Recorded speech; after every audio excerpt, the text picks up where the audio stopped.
पिछले कुछ टाइम से निफ्टी ने एक शानदार रैली दी। अभी मार्केट अपने टॉप से लगभग 8% करेक्ट हुआ है। तो लोग यहां पर सोच रहे हैं कि यार हमें और इन्वेस्टमेंट करना चाहिए या नहीं करना चाहिए, फ्रेश एसआईपी करें या ना करें, जो हमने पैसा इन्वेस्ट करा हुआ है उसे निकाल लें। So there are so many questions जो लोगों के दिमाग में है। आज इस वीडियो को देखने के बाद आपको इन क्वेश्चंस का आंसर मिलने वाला है। आपको किसी से पूछने की जरूरत नहीं पड़ेगी। आप ना सीधा गूगल पर जाइए और लिखिए निफ्टी पीई रेशियो। अब जब आप किसी स्टॉक में इन्वेस्टमेंट करते हैं तो आप उस स्टॉक का पीई देखते हैं। निफ्टी 50 के अंदर एनएससी के ऊपर लिस्टेड टॉप 50 कंपनियां आती हैं। उन टॉप 50 कंपनियों का जो एक एवरेज पीई है वो बताता है कि निफ्टी का पीई क्या है। सो वो अभी हम यहां पर देखते हैं और हिस्टोरिकली भी देखते हैं। सो अभी हम 2024 में हैं। अक्टूबर मंथ तक का अगर आप पीई देखोगे तो 23.38 का आ रहा है। अब ये क्या ज्यादा है या कम है, ये हमें समझना जरूरी है। ये जो आपको एक हीट मैप जैसा दिख रहा है, ये निफ्टी के पी रेशियो का एक हीट मैप है। इसके अंदर एक चीज यहां पर दिख रही है कि जब भी पी रेशियो बहुत कम होता है, जैसे 12 के आसपास आ रहा है, 14 के आसपास आ रहा है, तो ये डार्क ग्रीन कलर से रिप्रेजेंट कर रहा है। जब ये 23 के आसपास हो रहा है तो ये लाइट ग्रीन हो रहा है। और जब यहां पर वैल्यूएशन बढ़ रही है, जैसे कि 26 का पीई आ रहा है, तो ये रेड होना शुरू हो रहा है, थोड़ा सा पिंक कलर आ रहा है, ज्यादा हो रहा है 26 से और पिंक हो रहा है, 27 का डार्क पिंक हो रहा है, और यहां पर 34, 37 पे तो पूरा रेड ही हो रहा है। सो आपको ये समझना है प्राइस टू अर्निंग रेशियो होता क्या है। जो भी आज की रेट में कंपनी पैसा कमा रही है उसके अकॉर्डिंग जो उनका अर्निंग पर शेयर निकलेगा। सो होता क्या है, price divide by earning per share is P ratio. So earning per share अगर कम होगा और प्राइस ज्यादा होगा तो पी रेशियो बढ़ जाएगा। मतलब आपसे ज्यादा पैसा लिया जा रहा है, कितने गुना पैसा लिया जा रहा है। इसे आप इस तरीके से समझिए। अगर आप बिल्कुल ओके हैं, मुझे लगता है कि आप लोग सीखना चाहते हैं, तो मैं आपको थोड़ा सा ना ये समझाता हूं जिससे जो नए लोग आज बिजनेस कर रहे हैं ना उन्हें भी समझ आएगा कि आप अगर कोई बिजनेस सक्सेसफुली रन करते हैं तो उसकी वैल्यूएशन मार्केट में कैसे निकलती है। तो मान के चलते हैं आप कोई बिजनेस कर रहे हैं और आप बहुत अच्छा मुनाफा कर रहे हैं, आप 1 करोड़ रुपए महीना कमा रहे हैं, कोई कंपनी 1 करोड़ रुपए महीना कमा रही है, और सारी चीजें करने के बाद, मतलब प्रॉफिट आफ्टर टैक्स पैट की बात कर रहा हूं, आप मान के चलते हैं प्रॉफिट से ही निकाल लेते हैं सिंपली, ठीक है। तो 12 करोड़ रुपए का आपका पैट है, 1 साल का प्रॉफिट आफ्टर टैक्स आ गया। अब आप इस प्रॉफिट के हिसाब से अपनी वैल्यूएशन क्या लगाएंगे। सो ये प्रॉफिट जो होती है ये अर्निंग होती है।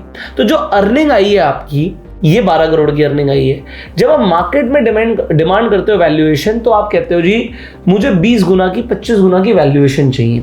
तो जो कंपनी साल के 12 करोड़ कमा रही है और वो 20x से मल्टीप्लाई करते हैं तो उसकी वैल्यूएशन लगभग मार्केट में 240 करोड़ रुपए लगाई जाती है। अब 240 करोड़ का जो मल्टीप्लायर है, ये कभी कभी कुछ लोगों को ज्यादा लगता है। जो वीसीज होते हैं वो 20 गुना की वैल्यूएशन पे पैसा नहीं देते, मार्केट 20 गुना 25 गुना की वैल्यूएशन पे पैसा देती है। VC generally 5x 7x 10x तक की वैल्यूएशन पर जाते हैं। तो अगर आप किसी एंजल इन्वेस्टर पे जाओगे तो वो 5x से ऊपर शायद ना आ जाए। बट पॉइंट ये है कि ये जो चीज मैं आपको बता रहा हूं ये आपके लिए भी समझना जरूरी है। आप जो भी प्रॉफिट कमा रहे हैं, आप अगर 1 लाख रुपए महीना कमा रहे हैं किसी बिजनेस से और साल का वो 12 लाख रुपए हो गया, तो 12 लाख को ही आप लगभग 20 से मल्टीप्लाई कर सकते हैं कि भाई मेरे बिजनेस की वैल्यूएशन लगभग 2 करोड़ 40 लाख है। बट मार्केट वैल्यूएशन देगा ये। स्टॉक मार्केट में जब आपका लिस्ट हो जाता है शेयर, तो मार्केट इतना पी दे रहा है, कोई आम आदमी नहीं देगा। तो आप लगभग 5 से 10 गुना मान के चल सकते हो। तो this is a simple calculation कि भाई प्राइस जो भी है वो हमेशा ज्यादा होता है। तो जो स्टॉक मार्केट है ना वो हमेशा बबल होता है। जो रियल वैल्यू है उससे 5 गुना 10 गुना 20 गुना 30 गुना ज्यादा का। तो आप कहते हो ना मार्केट में क्रैश आ सकता है, वो क्रैश और ये बबल हमेशा इसी चीज को फटने की बात होती है। अब एक एवरेज जो पीई दिख रहा है यहां पर, वो कैसे पता लगेगा। जब ये 40 तक जा रहा है तो मतलब प्राइस बहुत ज्यादा है यार, अर्निंग ही नहीं है इतनी, तो इस टाइम पे हमें इन्वेस्टमेंट नहीं करना चाहिए। बट जब पी रेशियो 12 के आसपास आ रहा है तो इसका मतलब है यार मार्केट जनरली 12 13 14 15 16 17 इस वैल्यूएशन के अकॉर्डिंग एक फेयरली वैल्यूड होती है। बट इसके लिए भी आप सिंपली क्या निकालते हो, एक मीडियन पी निकालते हो। मीडियन पी क्या है कि मैं हिस्टोरिकली देखना चाहता हूं। यहां पर आपके पास लगभग सन 2000 से डेटा है, तो सन 2000 से लेकर अगर मैं अभी तक देखूं तो यहां पर मुझे 2 चीजें दिखेंगी। एक क्या दिख रहा है यहां पर, अगर आप देखोगे इस चार्ट को, एक यहां पे ब्लू कलर की लाइन है जो पीई की लाइन है, और यहां पर एक यहां पे ब्राउन कलर की लाइन चल रही है जो कि हमारा निफ्टी की लाइन है। सो निफ्टी बढ़ रहा है बट यहां पर पी बहुत ज्यादा नहीं बढ़ा है। तो अगर यहाँ पर लोग ये कह रहे हैं कि यार निफ्टी इतना बढ़ गया, रैली कर गया, तो एक चीज यहाँ पर देखने वाली है कि पी बहुत ज्यादा नहीं बढ़ा है, बट पी कम कितना होता है जब भी वो अपने मीडियन से कम होगा, मतलब 20.78 का मीडियन है, अगर वो मान लेते हैं 20 से कम है, तो ये तो बहुत अच्छा टाइम है इन्वेस्टमेंट करने का। क्योंकि अगर आप ऐसे पी पे जाके खरीदोगे, जैसे कि यहाँ पर आपको दिख रहा है क्रैश आया, पी 10 तक भी पहुंच गया, बट ये 10 तक रेयर है, बहुत रेयर है। तो अल्टीमेटली ये क्या है, अगर मीडियन के नीचे नीचे मिल रहा है तो आपको एक बहुत अच्छी रैली कल को मिल सकती है, क्योंकि आप बहुत अच्छी वैल्यूएशन पे खरीद रहे हो। तो आपको क्या देखना चाहिए, आपको इस वक्त का पी देखना चाहिए। अगर आपको बहुत ज्यादा इन्फ्लेटेड दिखता है, अगर आप बहुत ज्यादा इन्फ्लेटेड क्या बोल सकते हो, मोर देन 25, अगर 25 से ऊपर जा रहा है तो आप कहोगे कि यार मार्केट थोड़ी ओवर वैल्यूड लग रही है, थोड़ा नीचे आएगी तो खरीद लेंगे, या फिर अपने इन्वेस्टमेंट डिसीजंस उस अकॉर्डिंग ले सकते हो कि भाई 35-40 तक का पी जा रहा है, अब हम अगर हमें अभी प्रॉफिट बुकिंग करनी है तो हम कर सकते हैं। सो ओवर 25 का जब पी जा रहा है तो आप प्रॉफिट बुकिंग के बारे में सोच सकते हो, बट जब आपको पी दिख रहा है लेस देन 20, तो फिर वहां पे इन्वेस्टमेंट्स करनी चाहिए, मतलब ये हिस्ट्री बोलती है। बाकी आपका क्या मानना है वो आप कमेंट में बता सकते हो। इसी तरीके से होता है पीबी रेशियो। पीबी होता है price to book value. Price to book value historical क्या चलता है, इसका मीडियन क्या है ये भी हम यहाँ पे देख लेते हैं। इसका मीडियन है 3.54, अभी क्या चल रहा है 3.72, जस्ट ओवर द मीडियन।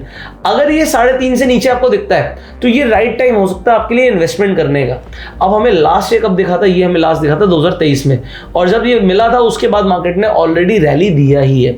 तो आप पी रेशियो, पीबी रेशियो जो स्टॉक्स में देखते हो उसे आप निफ्टी में भी देखना शुरू कर सकते हो, और जब भी आप एक लोअर पीबी पे खरीद रहे हो तो आप एक अच्छी इन्वेस्टमेंट ही कर रहे हो, उसमें कोई प्रॉब्लम नहीं है। सो ये एक तरीके की फंडामेंटल एनालिसिस है। इस तरीके से डिविडेंड यील्ड होता है, इसे मैं बहुत ज्यादा फॉलो नहीं करता, बट अगर आप करते हो तो आप बता सकते हो आपका इससे क्या मानना है। ऑल्दो आपको पी रेशियो का कॉन्सेप्ट समझ आ गया होगा कि निफ्टी कब ओवर वैल्यूड है, कब अंडर वैल्यूड है, कब सस्ते मिल रहे हैं शेयर्स, कब महंगे मिल रहे हैं, उस तरीके से आप निफ्टी को देख सकते हो। और अगर आप म्यूचुअल फंड्स में इन्वेस्टमेंट कर रहे हो, इंडेक्स फंड्स में, निफ्टी का ETF जैसे निफ्टी 20 में इन्वेस्टमेंट कर रहे हो, तो आप एक राइट डिसीजन ले सकते हो।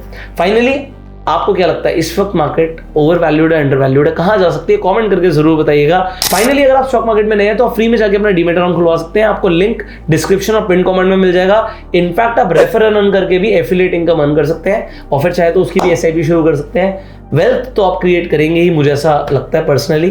फाइनली लाइक कीजिए इस वीडियो को, शेयर कीजिए, subscribe this channel, click on the bell icon. You go self made and जय हिंद।